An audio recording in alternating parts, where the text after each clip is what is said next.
Good morning, guys. What's up? It's yet another hot Tuesday here in Dubai, and things are heating up in the Asia Cup as well. India will meet Sri Lanka later tonight in their second Super 4 game in Dubai. The match starts at 6 p.m. local time. It's an important game for India, especially after they lost their first Super 4 game. Sri Lanka, of course, beat Afghanistan, so they are better placed. And India needs to win to ensure that its fate of reaching the finals remains in its hands.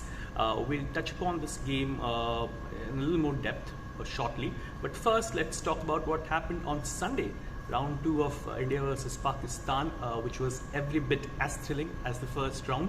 Of course, India beat Pakistan in the tournament, in their tournament opener, but Pakistan have since fought back and have leveled the scores 1-1, and there's this delectable possibility of the two teams meeting again if the stars align in the final on coming Sunday. But let's talk about India versus Pakistan that happened just a couple of days ago. What were the main takeaways? Let's start with India's playing 11 because there were a few interesting choices there. Firstly, India went in with two leg spinners, Yuzvendra Chahal and Ravi Bishnoi, which essentially meant that Hardik Pandya played as the third seamer. There's nothing wrong with that, of course. During the recently concluded tour of West Indies, Hardik had said, and I quote, "I can proudly say that I can bowl 4 overs as a third or fourth seamer." Now, India have had a third seamer problem in this Asia Cup so far. Avesh Khan, who's played as a third seamer, has leaked runs. He wasn't there for the Pakistan game on Sunday. He didn't even come to the ground for training, though. And Hardik went in as the third seamer. Now, in the first game, Hardik Pandya was the fourth seamer. So the breakdown of his overs was thus: he bowled 1 over in the power play and 3 between 7 and 16 in the middle overs, which is where Rohit Sharma likes using him.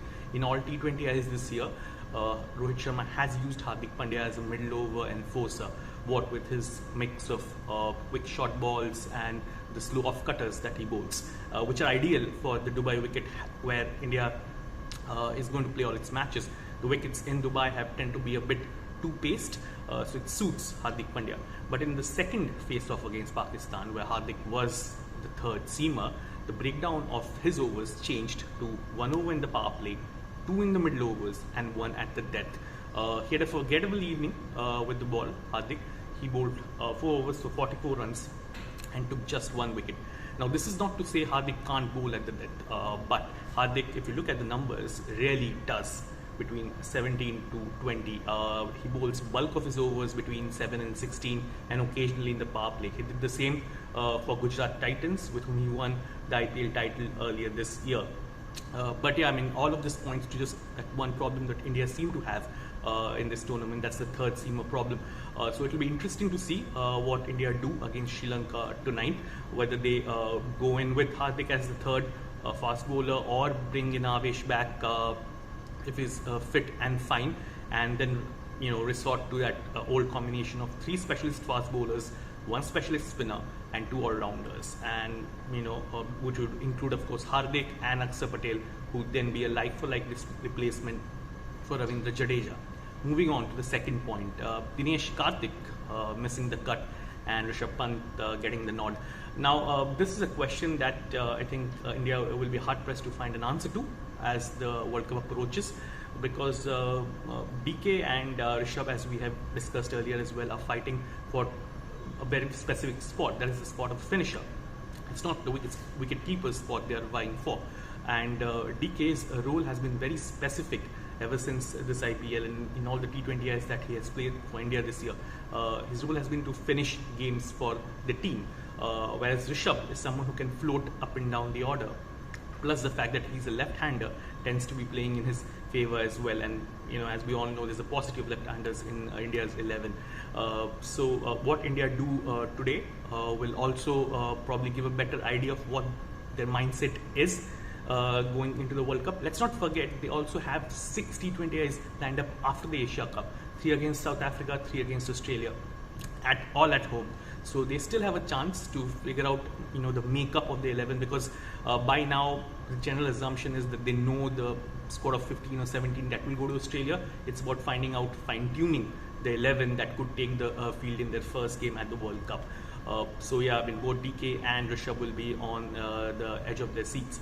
Third and the most important point really from India's perspective, Virat Kohli's form. Now he has struck 2 back-to-back 50s. He got a good 44 ball 60 against Pakistan, although in a losing cause. But you could see a bit of that old touch in the flicks and the running between the wickets, which can only mean good things for Virat and for India. And he's already the second highest run scorer in this tournament behind Mohammad Rizwan. So yeah, these are the boxes that India have ticked. As far as Pakistan's concerned, they made an excellent use of the concept of the matchup. Since India was playing 2 leg spinners, Mohammad Nawaz, the left-hander, was sent up the order, and well, he took the game away from India, didn't he? And kudos to Rizwan as well, who's been really the bedrock of that top order as far as Pakistan's concerned. Their bowling has been struck by a long list of injuries, but they're somehow hanging in there, and expect more of the same when they take on Afghanistan in their Super 4 game in Sharjah tomorrow. I'll be there for that, getting you all the live updates. So moving on, let's get to India versus Sri Lanka. Now, Sri Lanka's batters have chased down 180. This is not to say that it's been a seamless run chase for them on both occasions, but they have somehow got there with contributions from the top order. Mendes has been in good form, so the Indian bowlers will be keeping an eye on that. But really, the threat will come from the spin bowling department. Wanendu Hasaranga hasn't been in great form, but against Afghanistan, he was economical. He didn't get any wickets, but he was economical. And the one challenge that India will have against Hasaranga is that they don't have too many left-handers to counter him with. So they will have to go in with what they have in the top 6. One more reason why Rishabh could once again get the nod ahead of Dinesh Karthik. We'll have to wait on that.